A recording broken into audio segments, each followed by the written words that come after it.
Bienvenue à nouveau dans la chaîne. Dans cette séquence de vidéos, nous allons essayer de travailler sur cette poutre qui est une poutre hyperstatique uniformément répartie sur le tronçon AB et avec une charge ponctuelle sur le tronçon BC.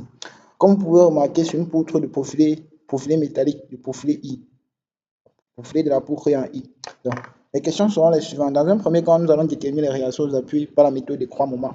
Pourquoi par la méthode des croix moments? Parce que comme vous pouvez constater, il s'agit d'une poutre hyperstatique.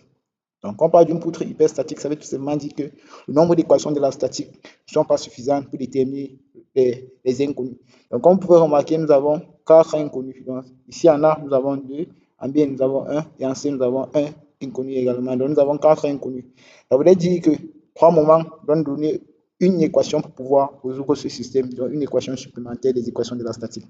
Donc, par la suite, nous allons tracer le diagramme des efforts tranchants du moment fixant, puis en déduire le moment maximal. Oui, le diagramme de moment fléchissant et l'effort tranchant, tout simplement parce qu'il s'agit d'une poutre en flexion simple. On ne va pas parler de l'effort normal. On va se concentrer uniquement sur l'effort tranchant et le moment fléchissant. Ensuite, nous devons tracer le diagramme des contraintes normales et des cisaillements à la section au point avec un moment fléchissant maximal, puis en déduire la contrainte de cisaillement max et la contrainte normale max. Donc, ça veut tout simplement dire quoi? Une fois qu'on a tracé notre diagramme de moment fléchissant, on doit aller identifier la valeur du moment fléchissant maximal et ensuite tracer le diagramme des contraintes à ce point de la section. OK. Et en fin de compte, nous allons vérifier selon Tresca la résistance de la structure en prenant comme contrainte admissible égale à 230 mégapascal et coefficient de sécurité égal à 1,15. Là, toutefois, nous allons directement passer à la résolution de cet exercice. Donc, nous allons directement passer à la solution. Nous allons directement passer à la solution. La première question, il s'agit de déterminer les réactions aux appuis. Donc, nous allons déterminer détermination des réactions.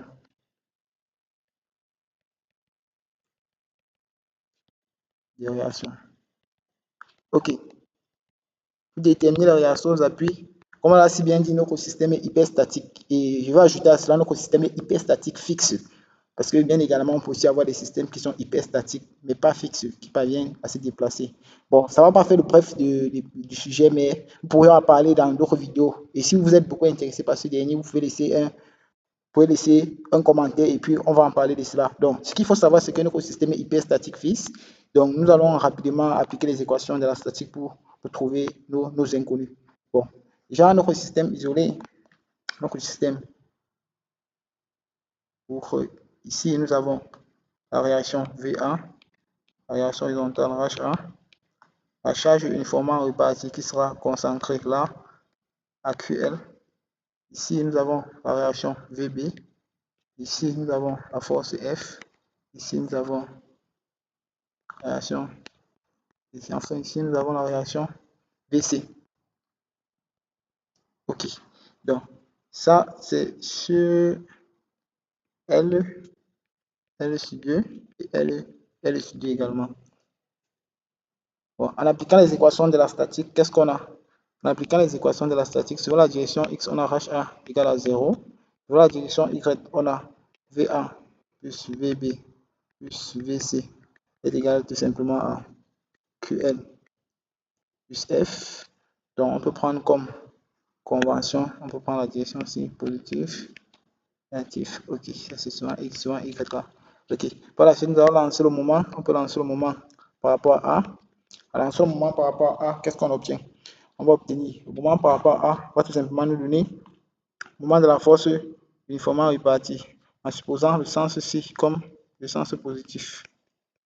Donc, ça veut dire que pour le moment de la force ci, elle sera négative que L carré sur 2 plus L VB plus 3L sur 2. Bon, la force là elle est également négative.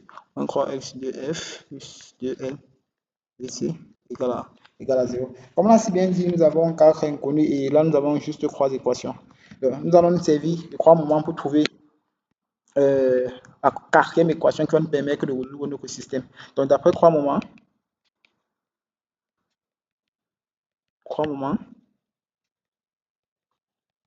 qu'est-ce que 3 moments nous dit? 3 moments nous dit que le moment a un appui intermédiaire, donc le moment à l'appui B peut être, si on applique 3 moments à l'appui B, on aura l'équation générale de 3 moments qui se donne sous la forme LMA plus 2 facteurs de L plus LMB plus LMC est égal à 6EI. La rotation à gauche de B, la rotation à gauche de B moins la rotation à droite, la rotation à droite de B. Rotation à droite de B. OK. Bon, cette relation est valable pour une convention de signe précise ou alors elle est valable selon un contexte, pour une convention de signe précise, ou alors vous pouvez voir encore une autre forme de l'équation de trois moments. Ça, c'est pas l'unique forme. Il y a une seconde forme qui est dans cette partie, la somme des rotations, s'il y a un mot à l'intérieur, ici c'est tout simplement positif. Donc il faut être attentif et savoir comment on détermine cette équation. Donc pour la démonstration, si vous êtes intéressé par la démonstration de cette équation, vous pouvez laisser un commentaire et nous allons sans doute faire une démonstration là-dessus. OK. Par la suite, nous allons appliquer cette équation de trois moments. Ce qu'il faut savoir, c'est que avec cette équation, on peut facilement voir que le moment en A et le moment en C sont nuls parce que là, il n'y a pas d'encastrement. Donc, le moment en A est égal au moment en C qui est égal à 0. Ce qui implique qu'on reste avec 4L MB est égal à 6EI. Facteur de rotation gauche moins rotation à droite de D. OK. Donc, cette équation, comme vous pouvez la voir, qu'est-ce qu'on aura besoin? On aura besoin de savoir la valeur de la rotation à gauche et la valeur de la rotation à droite, qui sont généralement des données. Donc, lorsqu'on vous donne un exercice pareil, il y a une barre dans laquelle on a défini ces différentes valeurs de rotation. Donc, ce qu'on va faire pour cet exercice, on sait que la rotation à gauche est donnée par quoi? Par le type de chargement. Donc, c'est la rotation due aux forces extérieures. C'est un chargement uniformément réparti. Et dans la barre, vous allez voir que cette rotation est égale à QL, Q sur 24 EI. Et la rotation à droite de B sera donnée par la charge qui est ponctuelle ici. F est ponctuelle à mi-travée. Donc, ça va faire FL carré divisé par 16 EI. Voilà. Donc, et un tout petit rappel dont je n'ai pas en parlé au début. Vous pouvez avoir cette équation de la formule générale donnée par quoi? Si on considère l'appui en B comme I, la formule générale, on aura LI là, LI plus LI plus 1. Là, c'est LI plus 1. Ici, ça serait le moment en B, ça serait MI. Le moment en A, ça serait tout simplement MI moins 1. Ici, le moment ici sera MI. Ici, ça serait MI plus 1. Et ici, le moment en C sera tout simplement MI plus 1 également. Bon, pourquoi est-ce que je dis cela? Parce que ici, on se retrouve dans un cas où LI est égal à LI plus 1. Ce qu'il faudrait, quelqu'un pourrait confondre la formule générale de l'équation des trois moments. Donc, dans un autre cas particulier, vous ne retrouvez pas cela aussi simple comme celui-ci. Donc, ici, on retrouve tout simplement que la rotation à gauche est égale à QL cube sur 24 EI et la rotation à droite est égale à F carré sur 16 EI. Ceci implique que, en mettant ça dans notre équation, ainsi, on a 4 MB est égal à 6 EI. Donc, ça va faire 6. La rotation à gauche est donnée par quoi? EI, 6 EI. La rotation à gauche, c'est QL cube sur 24 EI. Or, 24 va partir. Moins la rotation à droite. La rotation à droite est négative, s'il vous plaît. Mais avec le moins, ça va faire un truc positif. On aura FL carré sur 16. Donc, ça voudrait dire que, en simplifiant ceci au maximum, nous allons avoir le moment en B. On va donner tout simplement QL carré sur 16. Lorsque vous allez simplifier au maximum, pour se croire 32 FL. Donc, nous allons avoir ceci en simplifiant au maximum. Donc, dès lors qu'on a ce moment, on peut, parce que ce qu'il faut savoir de ces moments, ce sont les moments internes de notre structure. Donc, ça veut dire que pour travailler avec ces moments, on va faire un couple fictif. Comme dans le moment en B, on a fait un couple fictif en B. Et considérer soit la partie gauche, soit la partie droite pour appliquer les équations de la statique. Donc, si on revient, on fait un couple fictif en B et on considère notre partie droite, qu'est-ce qu'on aura? On aura un truc comme ça. On aura notre force là. Ici, j'aurai la réaction VC. Ici, j'aurai mon moment MB. Attention, je vais encore appeler un petit truc. Il faut bien tenir compte du sens du moment MB. Ici, comme vous voyez, le sens du moment MB, ça porte le bas de la poutre pour envoyer vers le haut.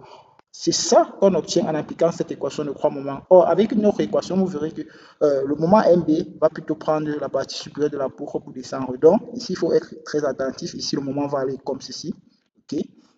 Donc, maintenant, ce n'est pas nécessaire de mettre VB parce que je vais lancer le moment en B. Donc, il va être nul. Et ici, on aura tout simplement L sur 2. L sur 2 là. En lançant le moment AB et en considérant MB comme positif, on aura MB plus LVC moins FL sur 2 égale à 0. Donc, dans cette équation, qu'est-ce qu'on va tirer? On va tirer VC, c'est VC qui nous intéresse. Ici implique tout simplement que VC sera égal à quoi?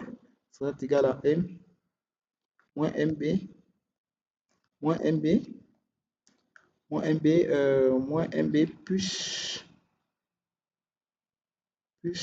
FL sur 2 tout divisé par 1 sur L. En simplifiant ça au maximum, on va retrouver que VC est égal à, donc vous vous laissez faire les calculs, vous allez trouver que VC est égal à 13 FL sur 32L moins QL carré sur 16L. Bon, c'est pas nécessaire, là on va simplifier les L. En simplifiant les L, on va voir, au final on va voir VC est égal à 13 sur 32 F moins QL sur 16. Ok, donc nous avons déjà trouvé l'une des réactions VC. On va appeler ces réactions étoiles. Donc, si on a là trouvé VC, on peut revenir dans nos équations si en appelant ça 1 et en appelant ça 2. On peut remplacer VC dans la deuxième équation pour facilement trouver VB. Donc en mettant astérisque dans 2, ça implique que là, il va s'agir juste d'un simple problème de mathématiques dont vous allez résoudre. Vous allez tirer VB et en fin de compte, on va trouver que VB est égal à quoi? VB sera tout simplement égal à 5 huitièmes de QN plus 11 sur 16 F. Donc, en résolvant, vous allez obtenir ceci. On aura VB égal à ça. Et de même, si vous procédez de même, si on appelle ceci étoile point, en mettant étoile et étoile point dans 1, ici implique qu'on aura la réaction VA soit égale. Donc tout de même, ici il va s'agir d'un problème mathématique, vous allez juste tirer et en fin de compte on va avoir VA soit égal à 7 16e de QL moins 3 sur 32 F. Ok. Donc nous avons déjà trouvé toutes nos différentes réactions et comme nous avons des données, nous allons en faisant l'application numérique, on obtient tout simplement HA est égal à 0, VA, donc je vais écrire ça en rouge, HA est égal à 0, VA va nous donner 9,38 kN, VB va tout simplement nous donner 46,25 kN et V en C va tout simplement nous donner 14,38 kN. Donc voilà ce qu'il fallait faire pour déterminer les réactions aux appuis. Je crois qu'on va arrêter à ce niveau pour cette vidéo. À la vidéo précédente, nous allons tracer le diagramme des moments fléchissants et de l'effort tranchant. Merci bien.